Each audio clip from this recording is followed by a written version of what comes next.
Hello my cuties, welcome back to my YouTube channel. I hope you are doing great. तो भाई आज की ये वीडियो होने वाली है आईपीएस क्लर्क 5 अक्टूबर की शिफ्ट सेकंड का एनालिसिस, जो कि मैंने सेल्फ गिवन एनालिसिस इस वीडियो के लिए बनाया है। तो भाई मेरा एग्ज़ाम था 5 अक्टूबर की सेकंड शिफ्ट में। हाँ, ये वीडियो थोड़ी लेट आई है, एक दिन लेट, क्योंकि एक दिन तक मेरे को एनर्जी नहीं थी मेरे किसी काम की, मेरी तबीयत कुछ वजह से ख़राब थी, तो मैं एनालिसिस नहीं लेके आ पाई थी। ये वीडियो मैंने शूट उस दिन ही कर दी थी जिस दिन मैं एग्ज़ाम दे के आई हुई थी, बट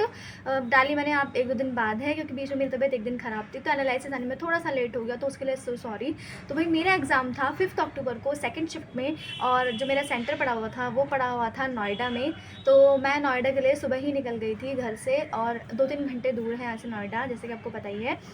और मेरा एग्ज़ाम जो था वो सेकेंड शिफ्ट में था। तो एग्ज़ाम सेंटर ढूंढने मेरे को कोई प्रॉब्लम नहीं आई थी, क्योंकि वो मतलब मैं नोएडा में मेरे रिलेटिव रहते हैं, तो मैं उनके घर चली गई थी, तो वहाँ से मैंने एग्ज़ाम सेंटर ईजिली ढूंढ लिया था। तो भाई एग्ज़ाम के लिए मैं बहुत ज़्यादा नर्वस थी, क्योंकि मैंने एसबीआई के लिए काफ़ी अच्छे से प्रिपेयर करा हुआ था, और कुछ कारणवश मैं एसबीआई का प्री का एग्ज़ाम नहीं दे पाई थी क्लर्क का। तो फिर मुझे ये प्रॉब्लम थी, मतलब कुछ प्रॉब्लम हो गई थी उस टाइम पर, मेरी तबीयत कुछ सही नहीं थी, तो मैं एग्ज़ाम नहीं दे पाई थी। मतलब मैंने काफ़ी टाइम इन्वेस्ट किया था एसबीआई क्लर्क में भी। तो भाई ये मौका था मेरे लिए बहुत ही ज़्यादा इंपॉर्टेंट, क्योंकि आईपीएस क्लर्क एग्ज़ाम मेरे लिए बहुत ही ज़्यादा इंपॉर्टेंट था, जिसके लिए मैंने काफ़ी टाइम इन्वेस्ट भी किया था। और एक्चुअली हुआ ऐसा था कि आपको पता ही है कि एग्ज़ाम्स में कैसा होता है कि सेक्शनल चीज़ें खुल रही होती है, कभी भी कुछ भी सेक्शन खुल सकता है, पहले कोई भी एक सेक्शन आपके सामने आ सकता है। और मेरी जो मेंटल स्टेट रहती है वो ऐसे रहती है कि पहले इंग्लिश कर लूँगी, फिर रीजनिंग कर लूँगी, मैथ में थोड़ा ज़्यादा एफर्ट्स लगेगा, तो वो एंड में आके मैं कर लूँगी। पर यार देखो, आपको तो पता ही है यहाँ पे सब कुछ प्रोबेबिलिटी के ऊपर बेस है, तो कभी कुछ भी खुल सकता है। तो मेरा जो फर्स्ट सेक्शन ओपन हुआ था उस शिफ्ट में, वो था क्वांट्स का, और क्वांट्स का सेक्शन काफ़ी ज़्यादा मुझे लगा ईजी था as comparison to other shift और अदर डेज़ के एग्ज़ाम के, और एज़ कम्पेयर टू एसबीआई के काफ़ी ज़्यादा सही था। और डीआई मेरे में आई हुई थी 2, क्योंकि यार मतलब इतना तो कम से कम डीआई आती है, 1-2 मैक्सिमम रहती है, बाकी और तो शिफ्ट के ऊपर बेस्ड रहता है। तो जो मैथ्स में थे क्वेश्चंस काफ़ी सही थे, और बेसिकली क्वेश्चन अर्थमेटिक से काफ़ी ज़्यादा पोर्शन पूछा गया था, और बाकी मेंसुरेशन वगैरह से 1-2 क्वेश्चन मैंने वहाँ पे देखे थे, उसमें से मैंने 1-2 क्वेश्चन स्किप भी किए थे। और मेरा जो सेफ अटैम्प्ट रहा वो मेरे हिसाब से 32 रहा था, क्योंकि मुझे ढंग से याद नहीं, 1-2 क्वेश्चन मैंने लास्ट में और करे थे, पर 32 मुझे लग रहा है कि इतना तो मेरा सही ही होगा, क्योंकि क्वांट्स मेरा कंपैरेटिवली इजी था, और पहले सेक्शन क्वांट्स था, तो वो तो हो गया था, जैसे तैसे मैंने कर दिया था कि भाई हाँ हो गया था, काफ़ी कॉन्फिडेंस था मैंने मुझे उसके अंदर, तो ठीक चीज़ें बूस्ट हो गई थी मेरे अंदर। अगला सेक्शन जो मेरा ओपन हुआ था वो हुआ था इंग्लिश का। और आपको तो पता ही है, रीजनिंग और मैथ्स करने में इंसान इतना ज़्यादा कभी कभी खो जाता है, मतलब मॉक्स देने में, सेक्शनल मॉक्स देने में, कि इंग्लिश को टाइम नहीं दे पाता है उतना ज़्यादा, मतलब जिस टाइम प्रैक्टिस कर रहा होता है, मतलब परफेक्शन बैच से, और मैंने परफेक्शन बैच से प्रैक्टिस की थी, तो मुझे लग रहा था कि हाँ इंग्लिश तो मैं अगर एंडिंग डे में 2-4 नहीं पढ़ूंगी तो भी चल जाएगा, बट नहीं, ऐसा नहीं था। जब इंग्लिश का सेक्शन था वो थोड़ा सा कंपैरेटिवली टफ आया था, मतलब जो आरसीज थे वो बहुत अच्छे लेवल के थे, मतलब मुझे लग रहा था वो प्री लेवल के नहीं, मीन्स लेवल के थे, काफ़ी सही आरसी थे काफ़ी ज़्यादा। और पैरा जंबल में भी काफ़ी चीज़ें देखने के लिए मिली थी, आपको मिलेंगी। पहले तो मैंने पैरा जंबल को साइड में स्किप ही कर दिया था भाई, मेरे से सॉल्व भी नहीं हो रहा था पैरा जंबल, बहुत टाइम लगा मेरे को उसे सॉल्व करने में, एटलीस्ट मेरे 2-3 मिनट वेस्ट हो गए थे उसमें। पर मतलब मैं एकदम से, और जैसे वो पैरा जंबल मेरे से सॉल्व हुए तो मैं बहुत ज़्यादा अपसेट माइंड हो गई थी, तो मेरे आगे हो सकता है परफॉर्मेंस बहुत ज़्यादा बुरी हो, क्योंकि होता ही है ना कि जब कुछ चीज़ आप टाइम लगा देते हो कहीं पे, तो आपको लग जाता है पता कि भाई यहाँ पे टाइम बहुत ज़्यादा लग चुका है, अब आगे पता नहीं कैसे होगा, मतलब टाइम हो पाएगा नहीं हो पाएगा। तो भाई इंग्लिश में मैंने ऑलमोस्ट जो है अप्रॉक्स 24 क्वेश्चन अटैम्प्ट करे हैं, जो कि मेरे लिए मुझे लगता है एक सेफ स्क्वायर नहीं होगा, और हो भी सकता है कि इसमें कुछ क्वेश्चन मेरे पैराजंबल के और वर्ड स्वैप के 1-2 गलत हो चुके हैं, तो मैं सेफ अटैम्प्ट यहाँ पे 20 बोल सकती हूँ कि 20 मैंने अटैम्प्ट करा है, जो कि मेरे लिए एक बहुत ज़्यादा वर्स्ट अटैम्प्ट है, क्योंकि भाई लेवल काफ़ी ज़्यादा मुश्किल था इंग्लिश का, और साथ साथ मैंने सेक्शनल मॉक्स काफ़ी कम दिए थे इंग्लिश के, मतलब फुल लेंथ मॉक वगैरह दे रखे हैं मैंने, सेक्शनल मॉक मैंने नहीं दिए इंग्लिश के। मैं पर्सनली आपको सच बताती हूँ ऑनेस्टली, कि मैंने इंग्लिश का मतलब जिस टाइम परफेक्शन से प्रैक्टिस करी थी उस टाइम की थी, और 1-2 बार मॉक्स दिए थे, तो फिर मेरे लिए थोड़ा इंग्लिश टफ रहा मेरे लिए, हो सकता है आपके लिए वो चीज़ वहाँ पे ईजी रहे,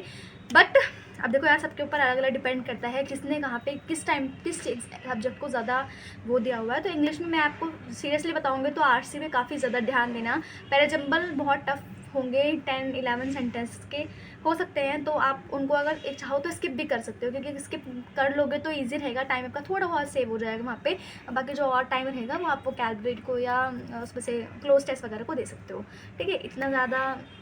इंग्लिश में ये था मेरा सीन, मेरे शिफ्ट वालों का सीन ये था भाई, मैं ही नहीं और लोगों को भी, मेरे शिफ्ट के बच्चों को भी इंग्लिश काफ़ी ज़्यादा थोड़ा बहुत टफ लगा। थर्ड सेक्शन में आया था रीजनिंग। तो भाई आपको पता है रीजनिंग में सबसे पहले हम लोगों को करने होते हैं मिसलिनियस के क्वेश्चन, और मेरे अंदर मतलब मेरे शिफ्ट के अंदर जो मिसलिनियस के क्वेश्चन थे वो काफ़ी ज़्यादा ईजी थे, मतलब इनइक्वलिटी से ईजी थे, कोडिंग डिकोडिंग से भी ईजी थे, और शायद ब्लड रिलेशन मेरे में था एक क्वेश्चन या तो नहीं था, बट मैंने वो क्वेश्चन स्किप कर दिया था ड्यू टू लेवल बहुत, मतलब लेवल भी हाई था उस क्वेश्चन का, और काफ़ी ज़्यादा लंबा क्वेश्चन था, मतलब अगर मैं उसको बनाने लगती तो मेरे 5-6 मिनट आराम से जाते, क्योंकि यार ब्लड रिलेशन में ना मैं थोड़ा लैंग्वेज में कभी कभी कंफ्यूज हो जाती हूँ। बाकी और जो मिसलिनियस थे वो मैंने काफ़ी ज़्यादा सही करे हैं, मुझे इतना ज़्यादा ट्रस्ट है कि हाँ भाई सही करे हैं मैंने मिसलिनियस सारे। और बाकी आपको पता है पजल्स में तो बहुत ही ज़्यादा हालत ख़राब हो जाती है मेरी रीजनिंग के पजल्स में, मतलब काफ़ी ज़्यादा अरेंजमेंट के, सिटिंग अरेंजमेंट के, ये वाली पजल 1-2 पजल्स आई थी ऐसे, और वो फ्लैट वाले जो क्वेश्चन आते हैं उसमें से भी 1-2 क्वेश्चन आ रखे थे।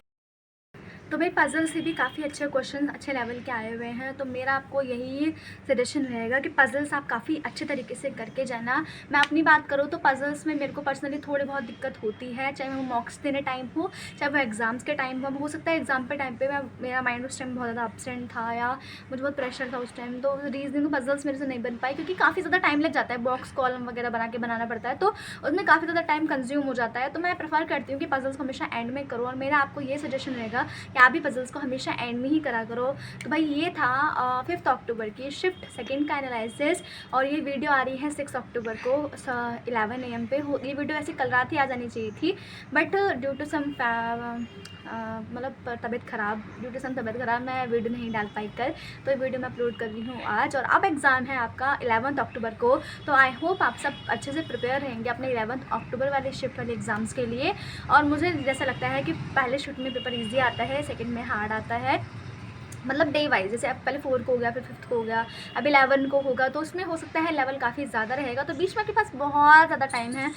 प्रिपेयर करने के लिए खुद के माइंड को। और मेरी चीज़ में काफ़ी ज़्यादा हेल्प करती है मेडिटेशन, और आप लोगों को मैं ये सजेस्ट करूँगी कि अगर आपको माइंड को हमेशा उस टाइम मतलब प्रेशर फ्री रखना है तो मेडिटेशन आपको काफ़ी हद तक करनी पड़ेगी, उसके बिना काम नहीं चलने वाला। पहले मुझे लगा था कि शायद चल जाएगा, बट जब मैंने निमोशा बंसल मैम की काफ़ी ज़्यादा क्लासेस देखी हैं परफेक्शन की, तो उसमें वो हर वीडियो के एंड में यही सजेशन देती हैं कि मेडिटेशन इज़ मैंडेटरी। आप एग्ज़ाम प्रेशर को हैंडल ही नहीं कर पाओगे जब तक आप मेडिटेशन नहीं कर रहे हो डेली बेसिस पे, तो वो आपके बहुत ज़्यादा हेल्प करेंगे हर चीज़ में। तो भाई आई एम सो ग्लैड कि पेपर अच्छा रहे, और कट ऑफ पता नहीं सेक्शनल होगी क्लियर नहीं होगी, बट देखते हैं जैसा भी होता है वो आपको आगे वीडियोस में पता लग जाएगा। और बाकी यार all the best to your 11 shift वालों का एग्ज़ाम, क्योंकि IPS क्लर्क जो है वो सबसे ज़्यादा इजी एग्ज़ाम माना जाता है बैंकिंग इंडस्ट्री में, क्योंकि वैसे तो RRB भी ईजी है। तो भाई RRB का एग्ज़ाम है अगले महीने नवंबर में, और जिसके लिए मैं बहुत ज़्यादा नर्वस हूँ, पता नहीं क्यों बहुत ज़्यादा, क्योंकि सिलेबस काफ़ी ज़्यादा वास्ट है, और बैच लिए मेरे को एटलीस्ट 2 महीने हो चुके हैं, तो उसके लिए मैं बहुत ज़्यादा टेंस्ड हूँ इस टाइम। मेरा सच में इस बात का प्रेशर काफ़ी ज़्यादा है, क्योंकि बहुत RRB का एग्ज़ाम में काफ़ी ज़्यादा एफर्ट्स लगते हैं, और as comparison to other exams, क्योंकि मतलब वैसा होता तो ईजी है, ऐसी बात नहीं है, बट ईजी होता है, तो इस हिसाब से कंपटीशन काफ़ी हाई रहता है, और जो कट ऑफ रहते हैं वो भी काफ़ी ज़्यादा हाई रहती है। मैंने इस स्टेट से भरा भी नहीं है, मैंने अदर स्टेट से भरा है वाला एग्ज़ाम फॉर्म। तो भाई देखते हैं क्या होगा, होप फॉर बेस्ट। तो सबसे पहले तो आप लोगों को बहुत ज़्यादा ही ऑल द बेस्ट कि आप 11 तारीख वाले एग्ज़ाम को बहुत ज़्यादा अच्छे तरीके से दो, और ये एनालिसिस आपकी काफ़ी ज़्यादा उसमें हेल्प करे। तो thank you so much for watching this video. अगर आपको वीडियो अच्छी लगी होगी तो लाइक कमेंट शेयर जरूर करना, और अगर आपका एग्ज़ाम भी 5 अक्टूबर वाले शिफ्ट्स में होगा तो वो कमेंट में आप मेरे को बता देना आपका एग्ज़ाम कैसा गया। तो thank you so much for watching this video, मिलते हैं आपसे बाकी नेक्स्ट वीडियो में, तब तक के लिए बाय बाय।